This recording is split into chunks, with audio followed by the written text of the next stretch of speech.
você está comigo ainda, é porque você bem compreendeu que a minha intenção aqui não é criticar quem quer que seja, né? Magistrado, advogado, muito pelo contrário. A minha motivação e o que me animou a aceitar esse honroso convite para estar aqui com vocês é a importância desse diálogo e eu poder, no meu esforço pessoal, entregar algo que te seja útil para que você mais eficazmente possa desempenhar a atividade de advogado ou advogada previdenciarista e para que no final de todas as contas, o fim último, a finalidade última e primeira daquilo que nós fazemos seja alcançada, que é habilitar, reconhecer a importância do direito previdenciário para as pessoas mais humildes, para as pessoas que muitas vezes estão constrangidas pela situação de precariedade que vivem, e o direito social previdenciário tem condições de reverter, de fazer a pessoa, pela lei, pela legalidade, superar aquela condição de adversidade e encontrar-se com a dignidade, com o reconhecimento, com autorrespeito, vamos colocar assim. Lá adiante vou poder contar um ou outro caso que ilustra, e vocês, advogados e advogadas, têm o prazer de ver mais de perto, né? Se tem as dificuldades para comunicar quando há um insucesso da demanda, né?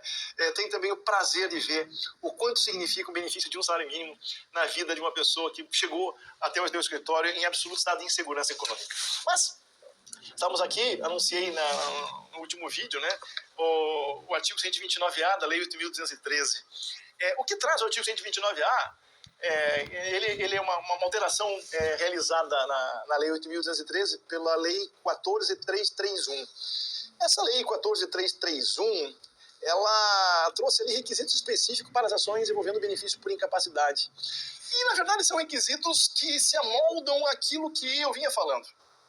O que deve ter uma petição inicial envolvendo uma aposentadoria por incapacidade permanente, um auxílio por incapacidade temporária, um auxílio acidente, seja acidentário ou não. O que deve o advogado colocar como preliminar nesses casos, né? Me parece que talvez seja um modelo bem interessante o que está nesses dispositivos para se trazer para outras ações previdenciárias. Diz então o artigo 129A. Os litígios e as medidas cautelares relativos aos benefícios por incapacidade de que trata esta lei, inclusive os relativos a acidentes do trabalho, observarão o seguinte. Inciso primeiro.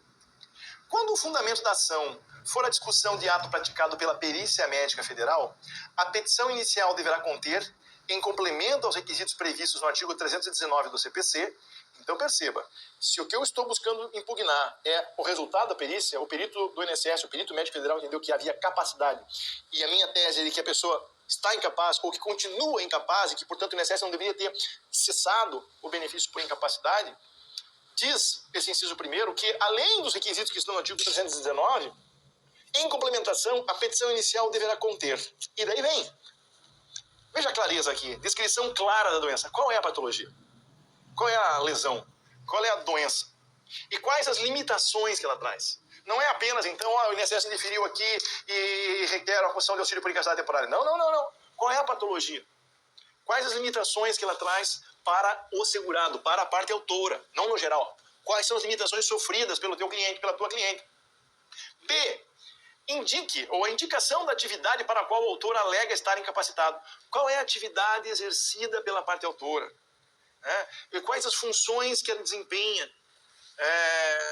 Que gestos laborais ela faz em prejuízo à sua saúde ou não consegue fazer pelo quadro clínico que se apresenta atualmente? Letra C. Possíveis inconsistências da avaliação médico-pericial discutida. Essa aqui eu achei uma forçação de barra, né? Porque se exige do advogado leigo, né, ou do leigo, que aponte onde é que está o vício da perícia administrativa, né? Possíveis inconsistências. Olha, eu não sei interpretar. O que eu sei é que a inconsistência maior é que não identificou uma dor que é apresentada pela parte autora, ou não identificou que se encontrava numa depressão porque a pessoa se apresentou feliz naquele momento, se apresentou bem arrumada naquele momento, mas isso não retrata o histórico, não foi analisado o prontuário médico, né, adequadamente, que foi apresentado pela parte autora. Quer dizer, então, possíveis inconsistências. Esse é um desafio que tem sido relevado, felizmente tem sido relevado e não tem sido causa de extinção sem julgamento médico. O que se exige é qual é a patologia, quais as limitações que ela está trazendo para a pessoa, quais atividades ela exerce e por que, então, ela não consegue exercer essa atividade. E eu quero, em relação a esse ponto, antecipar algo. É quase que não é uma antecipação, mas inserir algo nessa módulo de processo judicial previdenciário que diz respeito ao conceito de incapacidade laboral para fins previdenciários. Eu acabei de usar a expressão, explique por que ela não consegue exercer a sua atividade laboral. Dizer, então, só está incapaz aquele que não consegue exercer a sua atividade laboral, me parece esse um ponto interessante. Nós temos, a respeito do tema, 3 categorias que não se confundem. E eu quero colocar a ênfase para evitar confusões conceituais que vão trazer resultado em processos judiciais previdenciários. A pessoa pode ter uma patologia, uma doença, uma lesão séria, grave, rara, e, nada obstante, ela pode estar capaz para o trabalho. Porque doença, a debilidade orgânica, não se confunde com incapacidade laboral. Doença é uma coisa, incapacidade é outra, e eventualmente você já ouviu isso. Mas, se é verdade isso, também é verdade que, em alguns casos, a pessoa pode exercer atividade laboral, ela tem condições de sair da sua casa, ir ao local de trabalho, exercer aquela atividade que dela se espera, só que, ao assim fazer, ela está agravando a sua condição de saúde. Ela está prejudicando ainda mais a sua saúde ou colocando a risco a saúde de terceiros. Nesse caso, segundo o próprio manual de perícias do INSS, se identifica já uma situação incapacitante. Eu posso ter 2 tipos, por assim dizer, de incapacidade laboral previdenciária. Uma é aquela que a pessoa está impossibilitada, impedida, não consegue exercer a sua atividade. Ela está acamada, ela está internada, ela está com um membro fraturado, qualquer um, está claro que a pessoa não consegue trabalhar, está incapacitada para o trabalho. Se tivéssemos 10 numa sala, 9 entenderiam que está incapaz. Um do contra vai dizer, não, iria dar um jeito. Mas haveria um consenso quanto àquele quadro.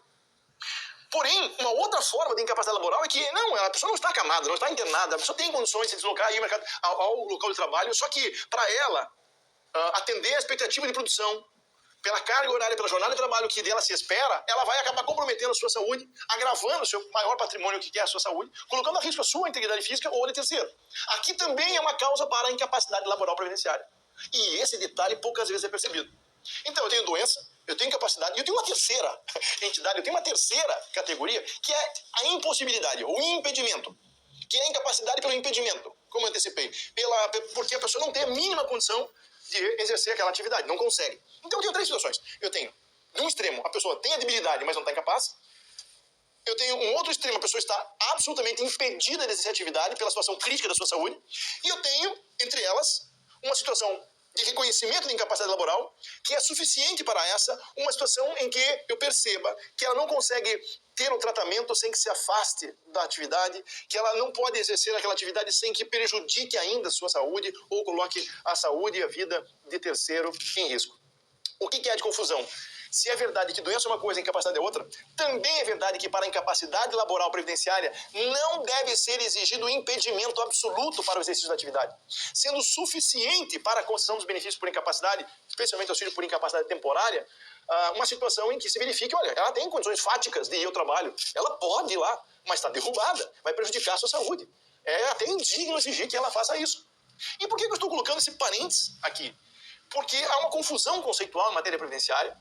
O que eu estou colocando aqui é algo que, refiro novamente, se encontra no Manual de Perícia Médica do INSS, então é algo que pauta os peritos médicos federais e que os peritos judiciais muitas vezes ignoram. Eu, no âmbito do TRF4, coordenei alguns cursos de formação de perícia médica previdenciária, né? Formação de peritos judiciais, médicos, peritos judiciais de todo o país, mas ainda na 4ª região. E eu tinha uma parte que era de conceitos jurídicos e uma prova que se fazia ao final, uma avaliação de cada módulo, e o meu módulo era de... Houve 4 edições desse curso de perícia judicial previdenciária. É uma avaliação. E uma das questões que tinha na minha prova era uma que exigia do aluno a diferença, que exigia saber que a pessoa pode trabalhar, embora esteja tecnicamente incapaz. A pessoa pode estar trabalhando incapacitada para o trabalho. Aliás, tanto assim é que o STJ tem tema repetitivo, me foge agora o número, em que diz que, olha, a pessoa que trabalhou, mas que depois se percebe que estava incapaz e requereu um benefício, ela vai fazer jus ao salário pelo que trabalhou e vai receber as diferenças devidas em razão do auxílio-doença que deveria ter sido concedido, o benefício por incapacidade que deveria ter sido concedido. Então não é de se estranhar que a pessoa tenha condições fáticas de trabalhar, embora esteja tecnicamente, em termos previdenciários, incapaz. Até porque a incapacidade laboral previdenciária tem uma faceta acautelatória, preventiva, de se afastar antes que ainda agrave a condição de saúde do trabalhador. Bem, enfim, nesse curso de formação de peritos, aqueles ingratos, né, não apenas muitos deles erraram a questão que exigia esse detalhamento conceitual, dizendo muitos deles, então, que somente em casos de impossibilidade total ou impedimento é que justificavam a incapacidade laboral, como alguns mais ingratos ainda impugnaram a questão. Impugnaram, não, essa questão aqui está errada. Não está errada, não. Você vai ensinar médico, né? Médico e juiz são duas figuras bastante complicadas, né? Eles acham que não tem o que aprender, né? E já tem várias piadas em relação a isso, para saber qual que é o pior, né? Mas, no final das contas, perderam um ponto daquela questão, e eu trago esse aqui como um exemplo e chamo a atenção de vocês, né? Trabalhem com o Manual de Perícia Médica do INSS. Se quiserem, né, vou fazer uma referência nessa aula aqui, a literatura de um curso de perícia judicial previdenciária que eu coordeno, uma obra coordenada por mim, né, com autores, com artigos de vários autores, advogados, juízes, médicos, peritos, por especialidade, onde esse trabalho que é fruto desse curso de formação de peritos, né? Tudo isso também para tentar identificar possíveis inconsistências da avaliação médico-pericial. Eu fecho esse parênteses aqui, me parece que essa matéria é bastante oportuna. Então, descrição da doença, das limitações que ela impõe, quer dizer, não é porque ela está impedindo de trabalhar, não, ela está dificultando nesse sentido. Indica que se trata de um motorista de ônibus, ele tem epilepsia, está com dificuldade para tratamento, um fármaco impedir as crises convulsivas. Ele consegue ir lá e dirigir o ônibus, mas eu não consigo assegurar que ele não vai ter uma crise convulsiva naquele momento, vai colocar em risco a saúde, ou ele trabalha num edifício, também numa mesma situação, né? Ou se trata de uma lombalgia, um problema crônico na lombar, ele não pode fazer força, sob pena de agravar de maneira irremediável a sua condição de saúde, é da construção civil, tem que afastá-lo preventivamente do trabalho. Então, são situações assim que distinguem, né, a incapacidade laboral do impedimento da impossibilidade. Fecha o parênteses, porque não é a minha matéria. Fica aqui falando de benefício por incapacidade, muito embora vocês adorem, que eu sei, vocês adoram, né, criticar a perito, decisões judiciais envolvendo benefício por incapacidade. É bastante importante essa seara do direito previdenciário. Por fim, vejam que interessante, nesses requisitos específicos das ações de benefício por incapacidade, o item D. Eu sugeri para vocês uma preliminar para dizer que tem interesse de agir, para evitar dúvidas em alguns casos. E se for o caso, uma preliminar dizendo que não tem coisa julgada. Olha o que está exigindo aqui a lei, ó. Que o segurado ou o advogado declare quanto à existência de ação judicial anterior, com objeto de que trata esse artigo. Não, eu tenho uma anterior ação judicial envolvendo um auxílio-doença ou uma aposentadoria por incapacidade permanente. Esclarecendo os motivos pelos quais se entende não haver litispendência ou coisa julgada, quando for o caso. Então, tem uma ação judicial anterior, transitou em julgado, agora essa é uma nova. Então, me explique, diz aqui a lei, por que não é coisa julgada. E aí você vem, então, ali num capítulozinho, um item, diz assim, não é hipótese de coisa julgada. Houve ação anterior, em homenagem à boa-fé e cooperação, houve ação anterior, o quadro de saúde era esse, foi feito posteriormente um novo requerimento administrativo, porque se compreendeu um agravamento da situação clínica, a situação clínica atual é esta, não se confunde com aquela primeira, será demonstrado por perícia judicial a veracidade dessa alegação, e com isso, então, se pretende seja superado eventual óbice de coisa julgada. Então, me parece esse um ponto bastante importante do artigo 129-A, na petição inicial envolvendo benefícios por incapacidade. E quanto aos documentos indispensáveis? Petição inicial, benefício por incapacidade.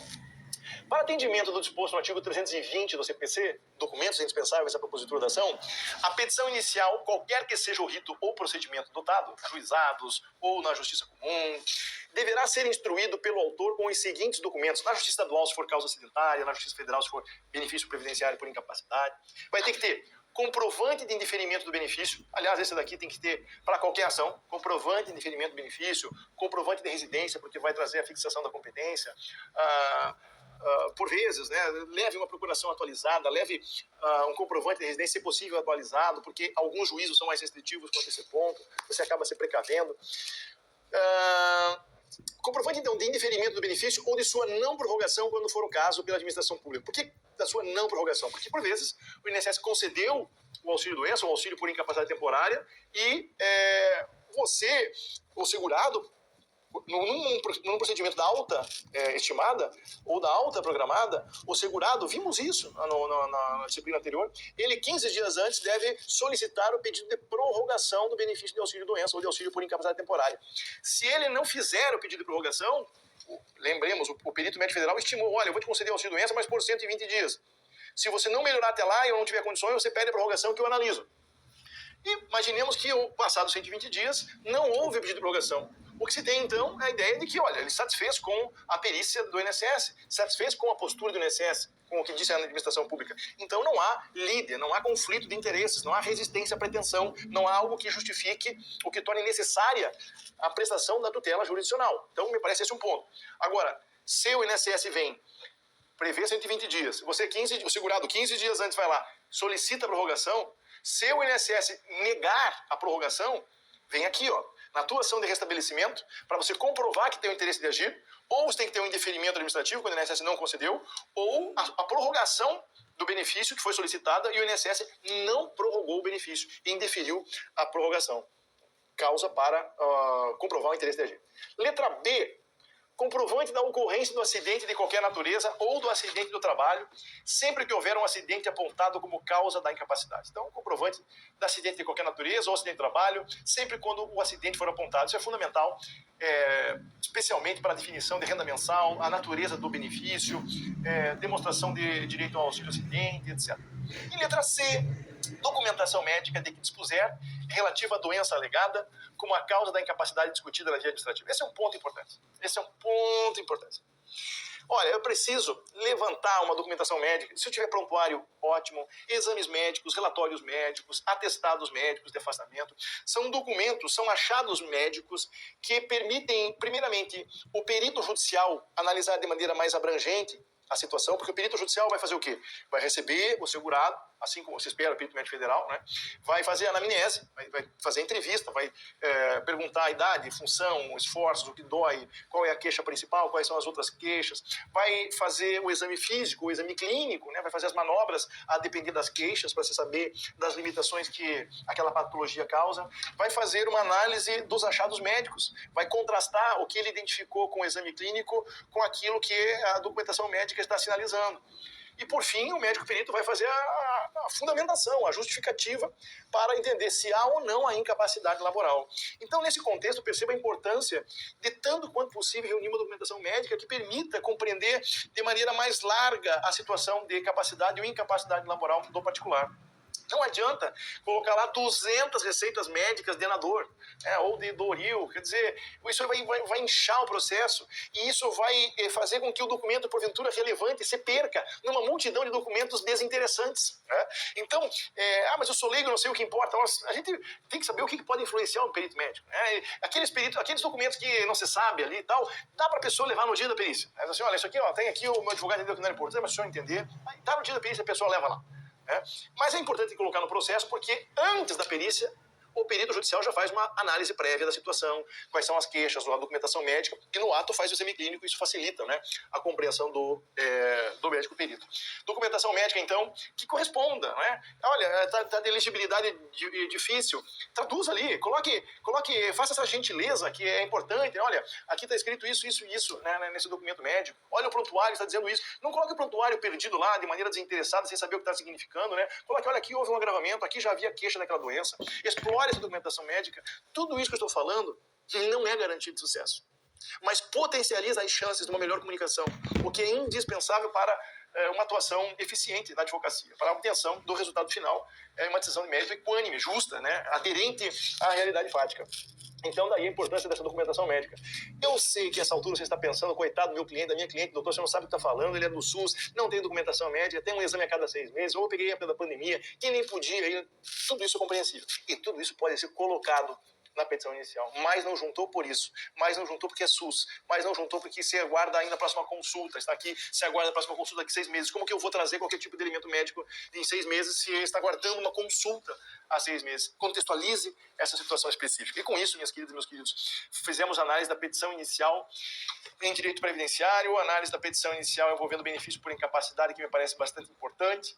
Tem um caos interessante que nós estamos enfrentando aqui no âmbito do Tribunal da 4ª Região, que foi o seguinte: era uma ação de concessão de benefício de aposentadoria por tempo de contribuição, isso ocorreu no estado de Santa Catarina,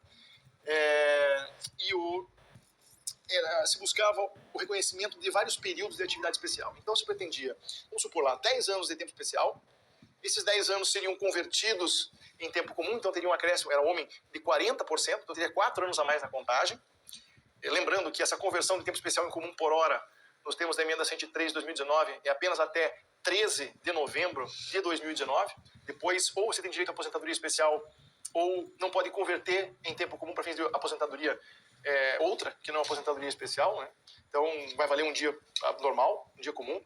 Mas, nesse caso específico, então, havia ali vários períodos. O advogado indicou os períodos, qual era a função, qual era o agente nocivo. E aí veio um despacho de emenda inicial. Nós temos o artigo 321. Ainda tem aqui um pouquinho. 321. E o juiz disse, olha, em homenagem à cooperação processual, o advogado deve preencher este formulário aqui. O formulário que o juiz queria era um formulário que dizia exatamente qual era a profissão, qual era a empresa, qual era o período, qual era o agente nocivo e aonde que estava o documento no processo que demonstrava aquilo, que estava meio solto. Aí o advogado diz, olha, esse advogado já se esforçou para a petição inicial trazer tudo o que era necessário para o julgamento. Então, requer a reconsideração e o prosseguimento do feito. E o juiz vem, e daí o juiz diz assim, reitero que tem que haver o cumprimento do despacho sob pena de indeferimento inicial. Aí vem o advogado e diz assim, reitero que na petição inicial já está tudo o que precisa, tal. E o juiz veio e extinguiu o processo sem julgamento do mérito. Quer dizer, tudo que não teve ali foi cooperação. Teve uma disputa, né?